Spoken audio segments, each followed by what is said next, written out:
J'espère que vous allez bien. Ma famille et moi voulions vous souhaiter encore une fois nos meilleurs vœux. Bonne année frères et sœurs avec le Seigneur. On ne sait pas ce qu'il va se passer ici-bas, mais on a une assurance, une espérance, c'est qu'on sait ce qui se passe là-haut. Le Seigneur, il règne. Il règne sur son trône, il domine, il veille encore sur ses enfants, et même si la terre chancelait, lui, il ne tremble pas. Alléluia. Alors on peut encore le bénir de tout notre cœur, on peut le remercier pour cette année 2020, elle a été ce qu'elle a été, mais le Seigneur est celui qui permet. Dieu domine encore sur nos vies. Et on croit que ce que nos vies sont, eh bien, si nous sommes soumis au Seigneur, eh bien, nos vies sont encore entre ses mains. Alléluia. Je demandais à François, si tu veux bien, mon frère, présenter ce temps de culte. Ce sera notre frère César qui apportera le temps de louange. Ce sera notre frère Philippe qui apportera le temps de la méditation. Et que nos cœurs puissent bouillonner pour le Seigneur. Alléluia. Si nos cœurs bouillonnent, le culte va aussi en être impacté. Que Dieu nous bénisse ensemble. Oh oui, mon Père.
Avec ce chant qui dit « Il est exalté, le roi est au-dessus des cieux, je veux le louer. »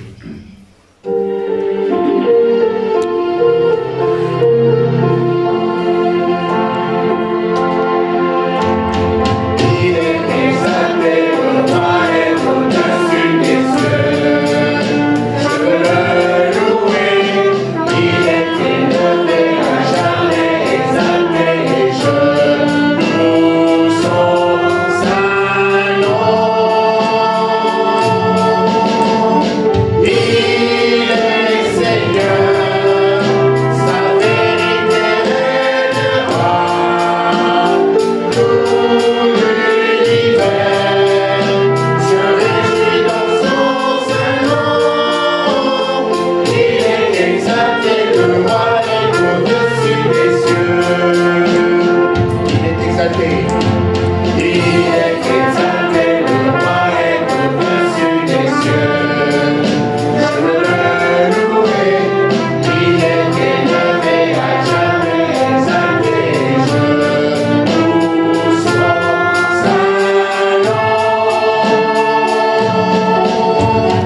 exalté le roi qui est au-dessus des cieux. Il a été crucifié, il a été attaché sur cette croix. Pour moi, quel sauveur merveilleux je possède.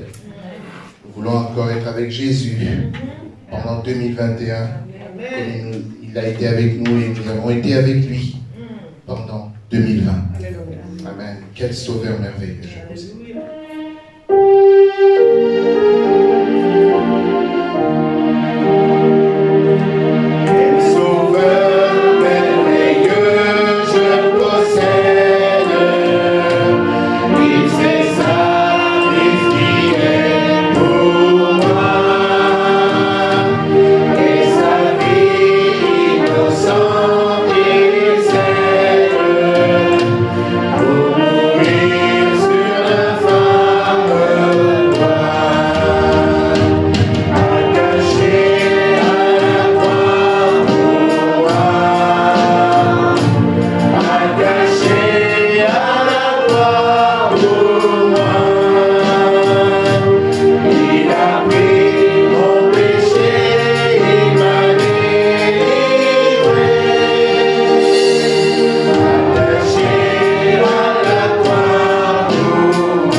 Jésus est ressuscité, mon Rédempteur, le Rédempteur du monde, Jésus-Christ, le Fils de Dieu.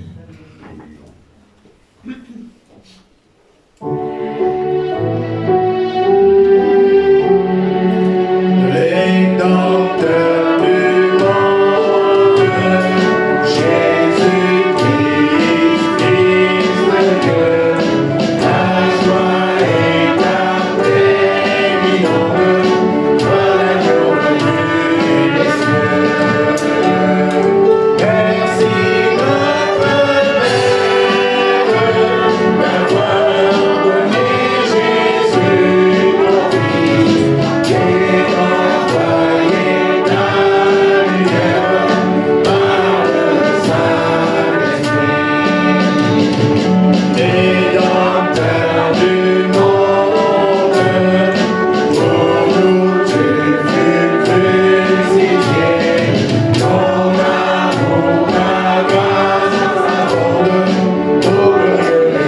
merci, merci pour ta mort.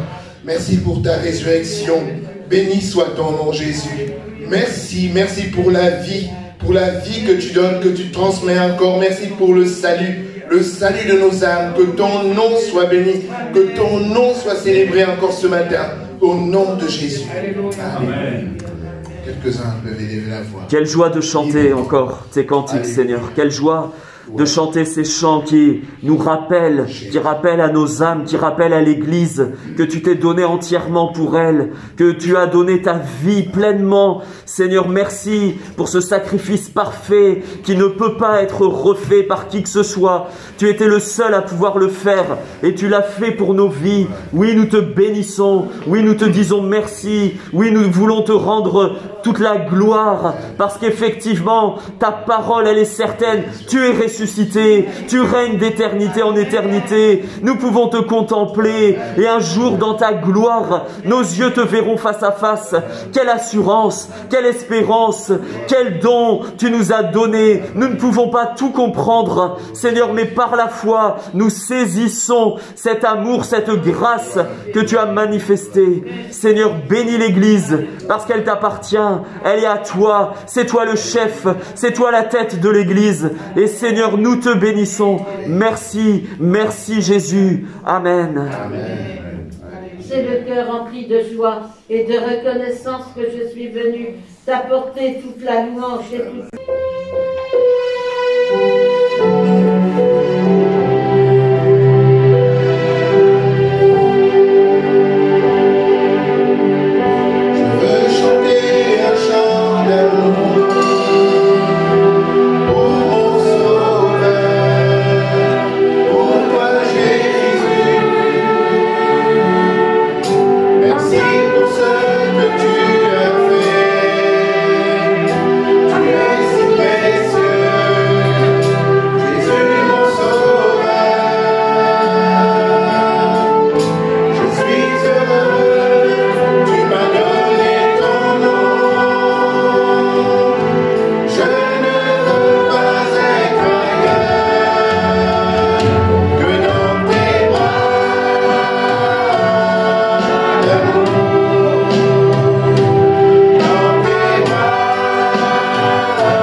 Et le soleil me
À mon tour, j'aimerais aussi vous souhaiter les meilleurs vœux avec Jésus dans votre cœur, de faire de bonnes expériences avec lui encore dans cette année nouvelle, de voir encore au milieu de nous des conversions, qu'il y ait des naissances, que la vie de l'Église, vraiment, il y ait la vie au milieu de nous. Et comme à chaque fois, vous savez, en début d'année, on prend de bonnes résolutions. Et ce matin, j'ai eu à cœur de partager avec vous, de prendre une bonne résolution pour 2021, ça sera le titre de ma méditation, soit de vraiment suivre, il est question de l'obéissance, et de faire la volonté de Dieu.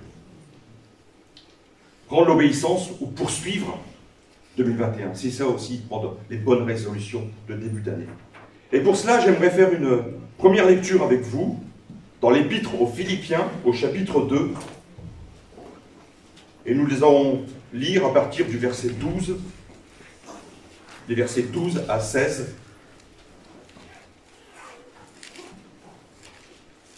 Épître aux Philippiens, chapitre 2, au verset 12. Paul va dire ceci à cette église de Philippe.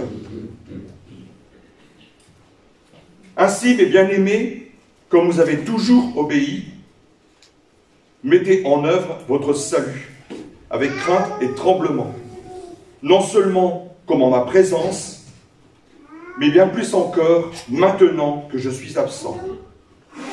Car c'est Dieu qui produit en vous le vouloir et le faire selon son bon plaisir. Faites toutes choses sans murmure, ni hésitation, afin que vous soyez irréprochables et purs, des enfants de Dieu irréprochables, au milieu d'une génération perverse et corrompue, parmi laquelle vous brillez comme des flambeaux dans le monde, portant la parole de vie. Amen. Amen. Quelle joie de pouvoir partager de tels versets ensemble. Il est question d'obéissance. Et si je prends ce même texte que nous avons lu dans Parole de vie, nous avons lu dans la version seconde, Paul dira ceci dès le premier verset que nous avons lu ensemble. « Ainsi, mes bien-aimés, obéissez à Dieu comme vous l'avez toujours fait. » Est-ce le cas, mon frère, ma sœur? Avons-nous toujours obéi? Mais quelle grâce de pouvoir lui obéir, d'être entré dans l'obéissance. Avec un grand respect pour Dieu et en tremblant, travailler à votre salut. Ça, c'était le verset 12. Et le même verset 14 que nous venons de lire dans la parole de vie. Et si je lis cette version, c'est parce qu'elle nous apporte aussi un éclairage. Faites tout, tout à l'heure il était question de faire toutes choses sans murmure, faites tout sans vous plaindre et sans discuter. Faites toutes choses sans murmure, nous avons lu tout à l'heure. Que vraiment le Seigneur nous aide, encore dans cette année nouvelle, cette année 2021, de pouvoir encore, lui, entrer dans cette obéissance. Faites tout sans hésitation, afin que vous soyez irréprochables et aussi purs, des enfants de Dieu irréprochables au milieu d'une génération perverse et corrompue. Des enfants de Dieu irréprochables. Oh, quelqu'un pourrait me dire ce matin, mais que la barre est haute. Mais c'est ce à quoi nous sommes appelés. Quel que soit le niveau où nous en sommes aujourd'hui avec notre Dieu, ce qui est important, c'est de viser toujours devant. C'est de viser, le Seigneur nous attend toujours. Il nous voit en devenir. Le Seigneur nous voit toujours en devenir. Merci pour les années passées, merci pour les expériences, mais le Seigneur nous attend. Tout à l'heure, je vous disais que nous puissions entrer dans l'obéissance ou poursuivre dans cette obéissance. Et pour illustrer ce propos, à propos de l'obéissance, j'aimerais faire une deuxième lecture avec vous. Cette fois-ci, je la ferai dans l'évangile de Matthieu, au chapitre 21. Matthieu, au chapitre 21. Lire quelques versets ensemble qui vont illustrer des paroles de Jésus dans cette parabole des deux fils. Matthieu 21, à partir du verset 28, nous lisons ceci. Jésus enseignait, et voilà ce qu'il va dire. Que vous ensemble, un homme avait 2 fils. Et s'adressant au premier, il dit, « Mon enfant va travailler aujourd'hui dans ma vigne. » Il répondit, « Je ne veux pas. » Ensuite, il se repentit et il alla. S'adressant à l'autre, il dit la même chose. Et ce fils répondit, « Je veux bien, Seigneur. » Et il n'alla pas. Lequel des deux a fait la volonté du Père? Ils répondirent, « Le premier. » Et Jésus leur dit, « Je vous le dis en vérité, les publicains et les prostituées vous devanceront dans le royaume de Dieu, car Jean est venu à vous dans la voie de la justice, et vous n'avez pas cru en lui. Mais les publicains et les prostituées ont cru en lui. Et vous, qui avez vu cela, vous ne vous êtes pas ensuite repentis pour croire en lui. » J'aimerais m'attarder quelques instants, et ce sera le cœur de notre méditation pour nous aujourd'hui. Au travers de cette parabole, le début de cette parabole, Jésus, je vous l'ai dit, enseignait ceux qui étaient là autour de lui. Il va enseigner par rapport à une image, à une parabole. Il va prendre l'exemple d'un père qui avait 2 fils. Le père possédait une vigne. Il va demander à ses 2 fils, « Mon enfant va travailler aujourd'hui dans ma vigne. » Que ce soit le premier ou le deuxième fils, il fera la même demande. Il va faire la même demande par rapport au même travail, de travailler dans la vigne. Oh, je suis sûr que le travail de la vigne, moi personnellement, je n'ai jamais travaillé dans la vigne, mais j'ai déjà regardé des reportages, et en général, c'est un métier quand même très dur.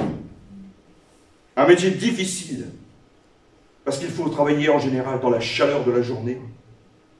C'est un travail harassant, pénible, qui demande beaucoup d'efforts, beaucoup de rigueur. S'occuper d'une vigne, on croirait comme ça, mais c'est quelque chose de difficile, qui demande beaucoup d'efforts.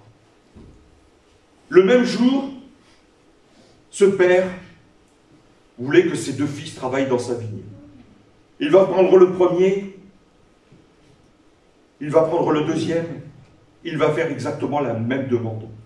Il ne va pas faire une demande différente, que ce soit pour le premier ou le deuxième fils. Ils vont recevoir tous les 2 le même ordre. Mais le père ne va pas faire la demande en commun. Il va faire d'abord la demande au premier, mais il va faire aussi la demande ensuite au second. Exactement dans les mêmes termes, dans la même chose, et travailler dans la vigne, dans sa vigne. Le premier constat, par rapport à l'Épître aux Philippiens, chapitre 2, comme nous venons de lire juste avant, il était question dans ce chapitre, comme vous avez toujours obéi. Je pourrais dire, le premier constat, c'est qu'ils n'ont pas toujours obéi, ces 2 fils. Nous allons voir 2 attitudes différentes. Comme vous et moi ce matin, nous sommes tous différents. Et cette même demande qui nous serait demandée par notre Dieu, ou même par Jésus lui-même, je ne sais quelle aurait été votre réponse, mais nous allons voir en détail comment ont répondu ces 2 fils. Le premier va répondre ceci, « Je ne veux pas ». Puis ensuite, c'est-à-dire qu'il y a une suite, nous avons lu, il se repentit et il alla. Tandis que le second, aussitôt il va répondre ceci, « Je veux bien », avec ce petit mot, « Seigneur ». Vous imaginez comment elle considérait son père? Je dirais que c'était plutôt une phrase flatteuse. Parce qu'il nous est dit, et il n'alla pas. Et ce qui est intéressant pour nous ce matin, au travers de ces deux exemples, c'est la réponse que les personnes vont donner à Jésus. Et je reprends pour nous cette question. Lequel des deux a fait la volonté du Père? Et sans hésiter, ils vont répondre le premier. Et toi, mon frère, ma sœur, crois-tu que c'est le premier qui a fait la volonté? Nous ne pouvons pas répondre par logique humaine. Nous pouvons répondre aussi parce que nous avons compris, nous avons eu cette compréhension spirituelle de cette parabole que Jésus nous laisse dans sa parole. Mais pour nous qui nous disons enfants de Dieu, des fils et des filles du royaume de Dieu,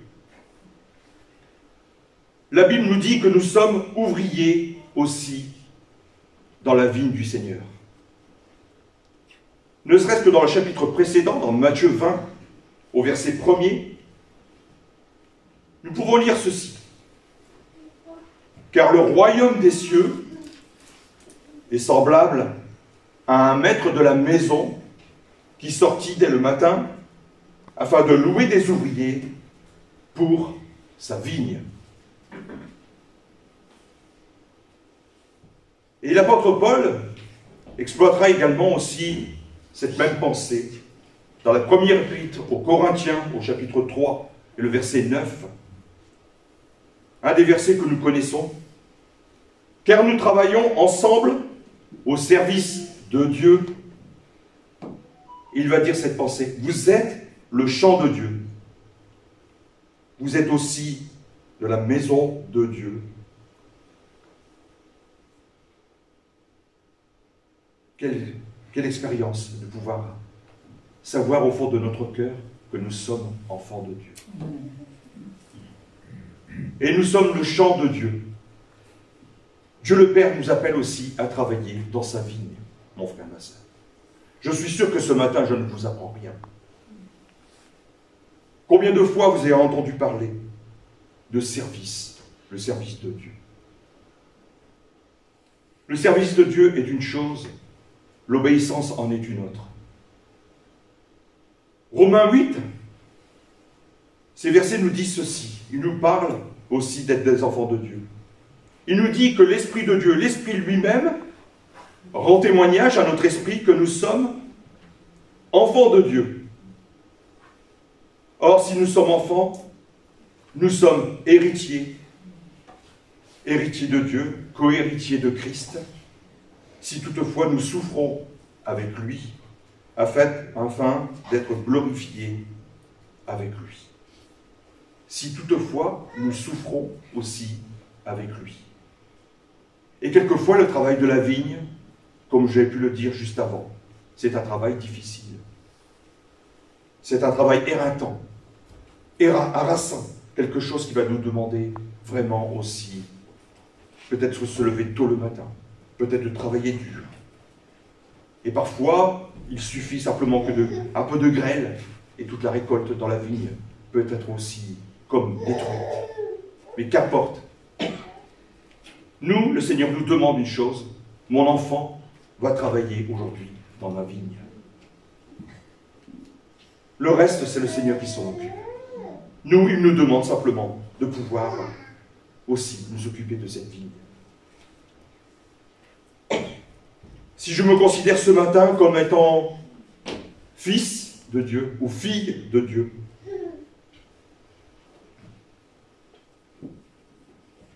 j'aimerais que le Seigneur nous interpelle, nous dise et renouvelle encore cette demande. Mon enfant, travaille à mon service, travaille dans ma vie. Je ne sais à quel des deux fils nous ressemblons par rapport à cette parabole. Je ne sais si nous ressemblons au premier fils ou au second. Qu'importe, cela c'est au fond de votre cœur que cela se passe. Ce qui est important pour nous, c'est d'aller au bout de cette méditation et de voir vraiment ce que les détails. Pourquoi il y a eu une telle réponse pour l'un, une telle réponse pour l'autre, une telle attitude pour le premier, une telle attitude pour le second. Le premier fils va dire très rapidement, non, je ne veux pas. La Bible ne nous dit pas pourquoi, mais je pense qu'il n'avait pas envie d'y aller. Comme parfois nous-mêmes aussi, nous n'avons pas envie de faire les choses. Nous comprenons bien l'appel, comprenons bien l'ordre, le commandement de Dieu. Mais c'est comme s'il n'y avait pas de crainte ni tremblement. Parfois, comme ce fils n'a pas donné d'excuses à son père. Il a dit simplement, je ne veux pas. Sans doute avait dû tourner les talons et partir.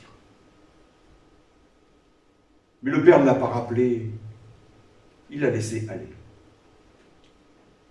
Le père l'a laissé aller. Même en tant que père, imaginez Dieu notre Père, lorsque nous lui refusons. Dans cette parabole, le père a laissé aller ce premier fils. Mais le père a vraiment attendu aussi son retour. Peut-être que nous aussi, aujourd'hui, nous disons peut-être non, facilement, peut-être même sans réfléchir. Vous connaissez des personnes qui ont ce trait de caractère, vous leur proposez quelque chose, c'est tout de suite non. Vous en connaissez? Moi j'étais comme ça. Il a fallu toute la grâce de Dieu. Mais parfois, quand on agit comme cela, comme ce fils, je ne veux pas, j'ai pas envie. Des fois, c'est par pur le caractère qui est là, humain, par contestation, par peur de l'inconnu. Parfois, c'est l'hésitation, comme il était question tout à l'heure dans l'Épître aux Philippiens. Faites tout en hésitation. Parfois, c'est le manque d'intérêt. On n'aime pas trop s'engager. Parce que cela ne nous plaît pas. On n'a pas envie. On n'y voit aucun intérêt. Des fois, c'est la peur qui nous empêche. Et nous préférons dire « je ne veux pas ». Parfois, c'est le manque de capacité. On dit « mais moi, je suis incapable de faire cela ». C'est pas cela. Moi, travailler dans la vigne, franchement, j'y connais rien.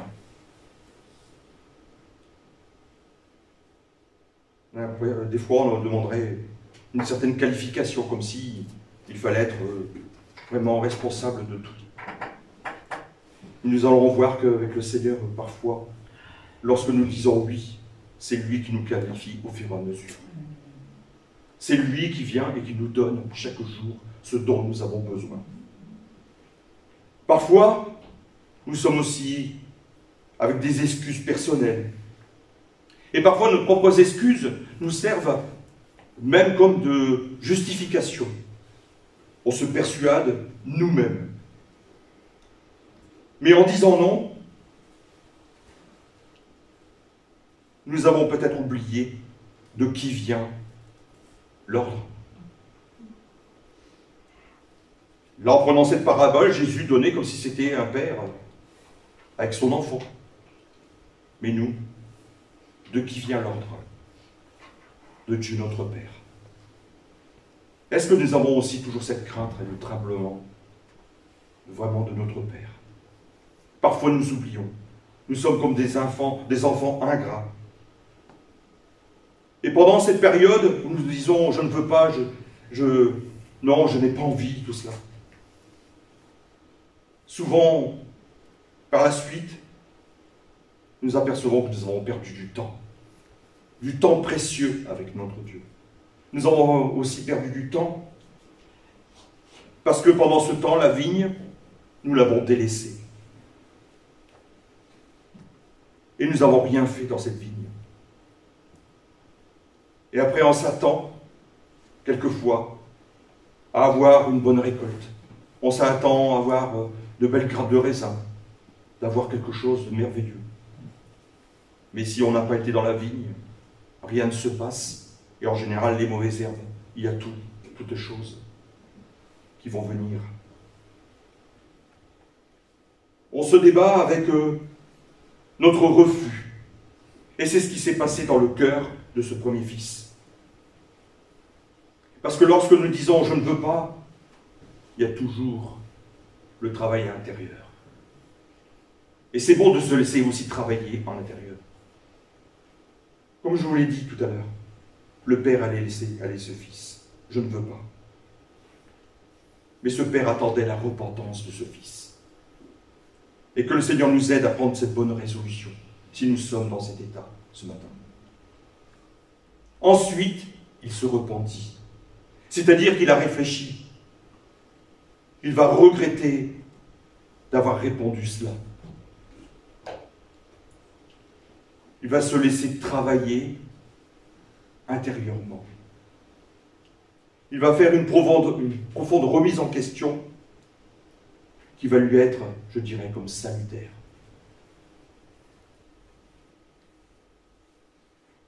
Il s'est exécuté ensuite. La repentance va le pousser à revenir sur ce qu'il avait dit en premier. Il avait dit « je ne veux pas », mais lui, il s'est repenti et il est allé dans la vigne de son père. Et il est là. C'est ce que nous avons lu. Aujourd'hui, je dirais, quelle grâce pour nous de vivre aussi. Il y a peut-être le temps de dire « je ne veux pas », mais il y a aussi le temps de la repentance. Il y a le temps aussi du travail, d'obéir et de faire. D'obéir et de faire. Une telle expérience, avoir la victoire dans notre vie. Que 2021 soit encore cette année de victoire, d'obéissance. Pas simplement que de dire les choses, mais de les faire. De vivre à la repentance. Souvent, on croit que la repentance, c'est simplement la conversion. Mais c'est ça le cheminement avec Christ. C'est ça le cheminement de la foi. Parfois, de reconnaître que nous avons fait erreur. Nous avons prononcé peut-être des paroles qui nous dépassaient. De prendre un nouveau départ. La repentance pousse toujours à prendre un nouveau départ. Pour ça, tout à l'heure, je vous parlais de bonne résolution. Ou de poursuivre notre résolution. De faire la même chose en 2021. Et un nouveau départ, en général, ça apporte la joie, la paix. On se sent libre parce que nous sommes comme libérés par l'Esprit de Dieu. L'Épître aux Philippiens, au chapitre 2, verset 13, nous avons lu ceci. « Car c'est Dieu qui produit en vous le vouloir et le faire selon son bon plaisir. » C'est Dieu qui produit en vous le vouloir et le faire. Mais si au départ nous avons dit non, le Seigneur ne va pas forcer. Il ne force pas les cœurs. Comme pour ce père a attendu que son fils revienne, qu'il se repente.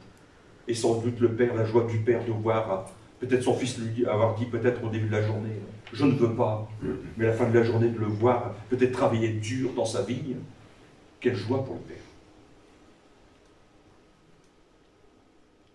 L'Épître aux Colossiens, chapitre 3, verset 23,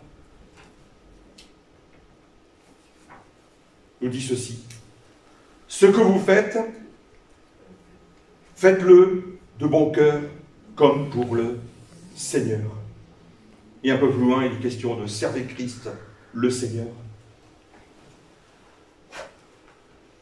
Le psaume 119, les versets 59 et 60, et je lirai pour nous dans la version parole de vie, même si, je ne sais pas si tu l'affiches, Nous lisons ceci dans cette version Parole de vie. J'ai réfléchi sur ma voie. Je veux de nouveau obéir à tes ordres. Sans retard, j'obéis rapidement à tes commandements. J'ai réfléchi. Je veux prendre ce nouveau départ. J'obéis rapidement à tes commandements. Que le Seigneur nous aide à vraiment vivre cette repentance, de vivre notre quotidien. Et lorsque nous faisons l'erreur de dire « je ne veux pas, je n'ai pas envie », ou toutes sortes d'excuses, que le Seigneur nous aide aussi de passer par cette étape et de pouvoir aussi vivre la joie d'aller travailler dans la vigne. Nous qui sommes peut-être indignes, et nous nous sentons parfois indignes d'aller travailler dans la vigne du Seigneur.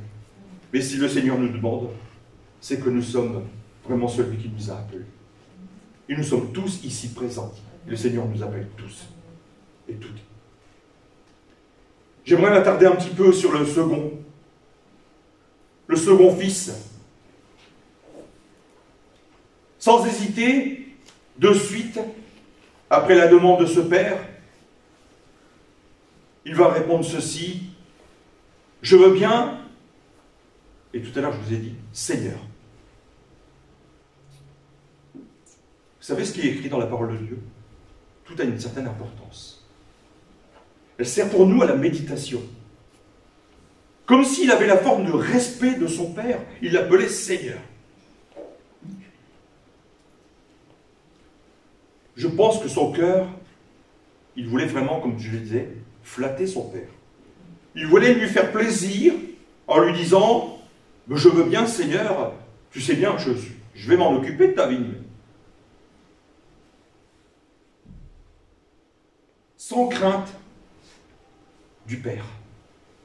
Parce qu'en disant cela, il ne craignait pas du tout son Père. Il n'avait non plus aucun tremblement à son égard. Lui, ce qui était important, c'est que ça s'était bien passé avec la demande de son papa.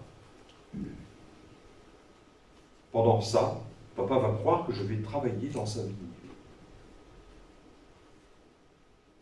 Les choses étaient déjà résolues dans son cœur. Il était comme le premier, il n'avait pas envie d'y aller. Parce qu'il sait aussi que le travail de la vigne, c'est quelque chose de difficile. La différence, c'est que le premier, au moins, il a eu le courage de dire « je ne veux pas ». Le second, lui, c'était plié d'avance dans son esprit. « Je n'irai pas ».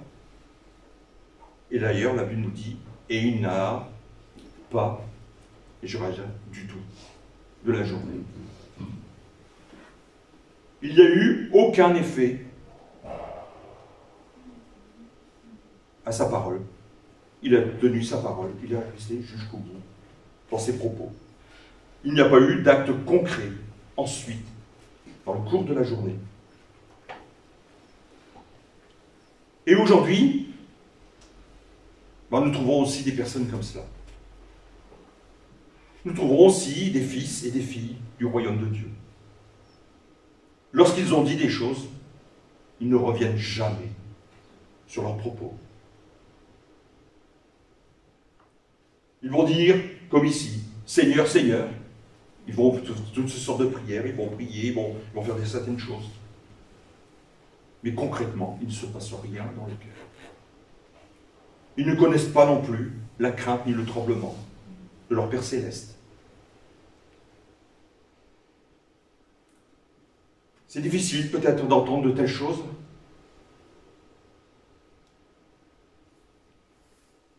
Il y en a que tout feu, tout flamme vont répondre, mais Seigneur, je veux bien. Peut-être, des fois, ils vont répondre assez facilement, sous le coup de l'émotion. Dans un contexte particulier, ils vont dire, ils vont se sentir comme épris. Oh Seigneur, oui Seigneur, j'ai décidé cette fois-ci, j'y vais, je fais les choses.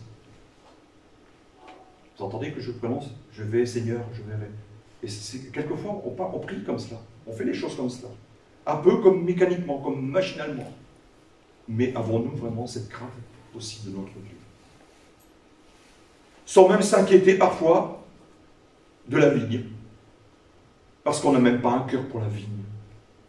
Parce que si le père demandait à ses 2 fils d'aller travailler dans la vigne, c'est que la vigne avait besoin de soins. Il y avait un travail à faire.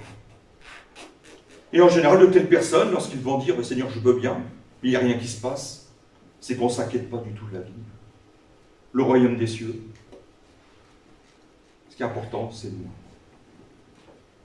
Moi, je veux bien, Seigneur, mais je n'y vais pas. Sans se soucier de ce que pense le Père. C'est vrai que parfois, nous nous trouvons dans certaines réunions, dans un certain contexte. Et il y a des personnes qui vont répondre à l'appel assez rapidement. C'est comme pour au départ avec la conversion. Puis au bout de quelque temps, comme un feu de paille, il n'y a plus rien. À la limite, le premier jour, on va aller vraiment travailler dans la vigne, puis on va voir que c'est difficile. Le deuxième jour, on va y aller un petit peu reculons. Le troisième jour, le réveil ne sonne pas. On préfère rester au lit. Vous savez, les images de la terre nous servent aussi pour les images du royaume des cieux. Vous savez, parfois, même dans notre travail ici-bas, se lever le matin, des fois, c'est juste un combat. Et bien, se lever pour aller aussi dans la vigne de notre Dieu. Tout à l'heure, nous avons lu que nous sommes le champ de Dieu. Que le Seigneur nous aide aussi encore. Le livre des Proverbes, au chapitre 20, le verset 25, nous dit ceci. C'est un piège pour l'homme que de prendre un engagement sacré et de réfléchir qu'après avoir fait un vœu. Vaut mieux ne rien dire, ne pas répondre « je veux bien, je ne veux pas », se dire « j'ai besoin de réflexion » avant de m'engager. Mon frère, ma soeur, veillons aussi, nous les enfants de Dieu, sur nos paroles. Parfois, et je ne condamne personne, je ne blâme personne, parce que nous sommes aussi dans ce monde. Et parfois, nous sentons comme l'empressement de répondre à certaines choses. Et qui parfois, nous sommes obligés de revenir sur nos propos. Où nous avons dit non, il nous faut aller. Et parfois, nous avons dit oui, et on aurait dû répondre non. Que le Seigneur nous aide, encore dans cette année, à avoir aussi de l'aplomb dans la foi. De l'aplomb dans ce que le Seigneur nous demande. Au mieux prendre notre temps de répondre, ou de se positionner, que de suivre avec empressement. Dieu aime la vérité, la droiture de cœur, et si nous disons que nous sommes à l'image de notre Dieu, nous devons aussi lui ressembler. Si nous disons que nous sommes des enfants de Dieu, des fils et des filles, notre Dieu parle dans sa parole, mais il agit, il fait. Et aussi, c'est ce que Dieu nous demande. Parlons peut-être peu, mais faisons aussi. Parce que parfois, on va dire oui, on va dire non, et rien ne se passe. Ce qui est important, c'est de laisser toujours travailler le Saint-Esprit au fond de nous. De pouvoir savoir, lorsque nous faisons les choses, nous ne faisons pas les choses avec comme une pression, mais c'est plutôt avec obéissance. Parce que nous savons à qui nous obéissons, à Dieu notre Père. Le livre des Nombres, au chapitre 30, au verset 3, nous pouvons lire ceci. Lorsqu'un homme fera un vœu à l'Éternel, ou un serment pour se lier par un engagement, il ne violera pas sa parole, il agira selon tout ce qui est sorti de sa bouche. Là aussi, le Seigneur nous demande de prendre le temps. Jamais le Seigneur nous pressera de prendre un engagement, mais que le Seigneur nous aide lorsque nous avons pris la bonne résolution d'obéir, c'est d'aller jusqu'au bout. Si nous avons besoin d'attendre, de prendre de la réflexion, le Seigneur saura attendre, comme pour ce premier fils. Il saura attendre la repentance. Même si on pouvait en dire pendant un certain temps, je ne veux pas, je n'ai pas envie. Le Seigneur, lui, elle attend vraiment la finalité. Et il est là. Le « et il est là », c'est ça que le Seigneur, il attend. Il attend que tu ailles dans sa vie. J'aimerais lire aussi, dans le livre de l'Ecclésiaste, au chapitre 5, quelques versets ensemble, les versets 1 à 5,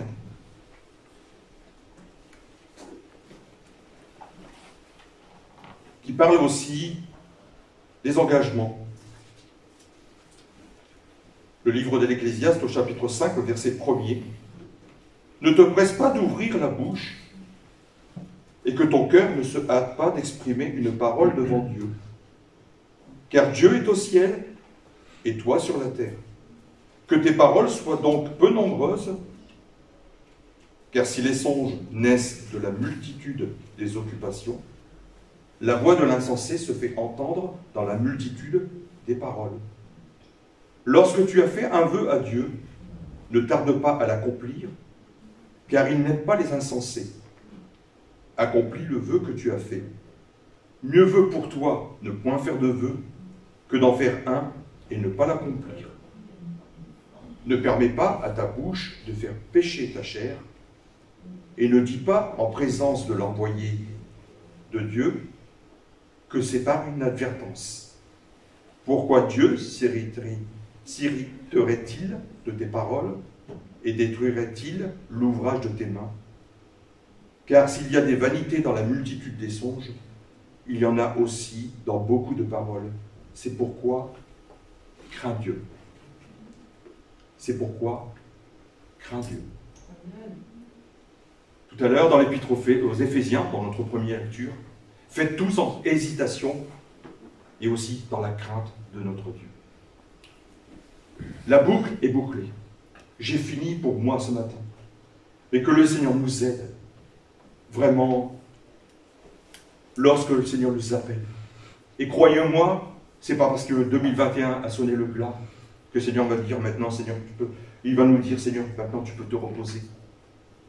Non, il va poursuivre. Seigneur, il nous demande encore ce matin, mon enfant, va travailler dans ma vie. Va travailler, va dans les rues, va chercher ceux qui sont perdus. Va. Il y a tant de choses à faire pour lui. Quel que soit notre âge, quelles que soient nos difficultés, quels que soient nos problèmes, peut-être même de santé, le Seigneur nous demande, va dans ma vie. Et ce qui est intéressant pour savoir à quoi le Seigneur nous appelle, c'est de le faire aussi dans la prière. Dans la prière personnelle, de dire, Seigneur, mais tu sais, moi je me sens un peu comme démuni. Mon frère, ma soeur, va dans ta prière personnelle, va demander. Et là, le Seigneur va te conduire, il va te diriger. Demande-lui de mettre quelqu'un sur ta route. Tu vas faire peut-être quelques courses, tu vas rencontrer le Seigneur. Le Seigneur va te montrer une personne. Et je vous dis ça par expérience. Parfois, on se trouve, ça fait peut-être longtemps qu'on n'a pas témoigné. Une simple prière. Et dans la journée, nous rencontrons une personne.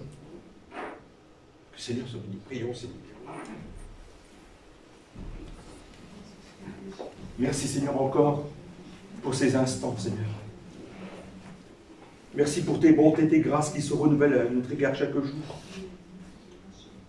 Merci parce que tu nous considères comme des enfants. Et toi, tu te places comme un père. Merci pour cet exemple encore de ce matin.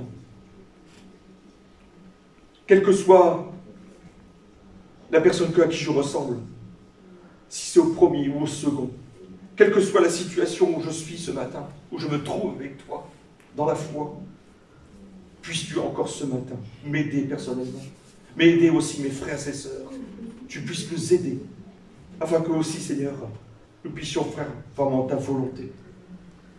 Donne-nous, Seigneur, de pouvoir prendre cette bonne résolution, soit de faire, d'aller, ou soit de poursuivre notre effort dans la vigne de notre Dieu. Merci, Seigneur, de nous aider.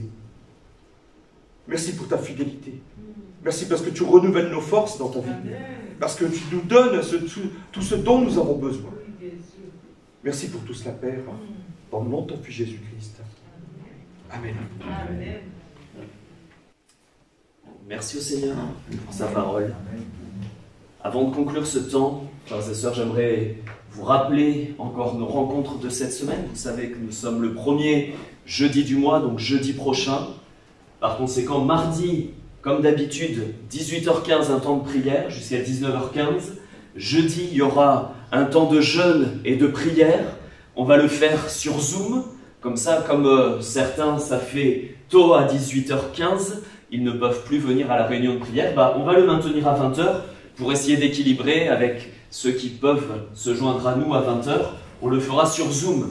Donc si vous avez besoin des codes, n'hésitez pas à me renvoyer un message dans la semaine pour que je puisse vous redonner les codes de la réunion sur Zoom. Je vous rappelle aussi que dimanche prochain, ce sera comme aujourd'hui, 2 cultes, le culte de 9h ou le culte de 11h. Il faut toujours s'inscrire. Merci donc de vous inscrire auprès de Mélanie par message. Merci de vous désinscrire si toutefois, pour une raison ou pour une autre, vous ne pouvez pas être des nôtres. Voilà. Que Dieu vous bénisse. Que Dieu bénisse nos enfants qui vont reprendre le chemin de l'école demain et les parents qui peut-être parfois vont aussi reprendre le chemin du travail demain. Voilà, que Dieu continue encore de vous faire grâce comme il le fait déjà et que nous puissions nous aussi avoir nos yeux fixés sur le Seigneur. Amen. Les troncs sont toujours à votre disposition. Si vous avez besoin, vous pouvez mettre vos dons, vos offrandes pour le Seigneur. Et on va se séparer par la prière. On va se lever si vous voulez bien. Et on va demander à Claude, si tu veux bien terminer, mon frère, par la prière. Que Dieu vous bénisse, frères et sœurs, et bon retour à chacun.